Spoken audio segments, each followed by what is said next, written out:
love you. Are you going to watch this tomorrow night?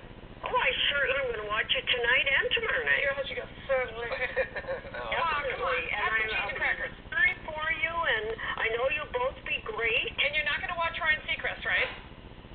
Oh, is he even on? Who cares? Thank you. I know, okay. You nailed it, Maggie.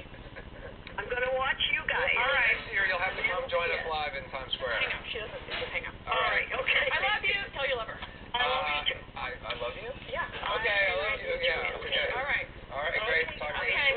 I'll see you tomorrow night, and I Got know it. you'll both be great. Okay. You know what? With old people, it's never goodbye. It just trails off, and then you just have to hang up. I know what you mean. But that's sweet that she's going to stay up late, and although she's on the West Coast, so it's not that late. No, she'll be half in the box by then. Yeah. Or back. Are you excited for it? I can't wait till Yeah. tomorrow night. I'm nervous about the cold. It's going to be I very cold. expect some spooning. Can I count on you? All right, you'll be on the inside. Wow, you drive a hard bargain. I'm very excited about the highlights that we're going to have. We're going to have highlights? Yeah. They told me there's highlights. We're going to talk about we're going to do like a all the things, recap. yes, all the recap of the year, and also we're going to have a New Year's celebration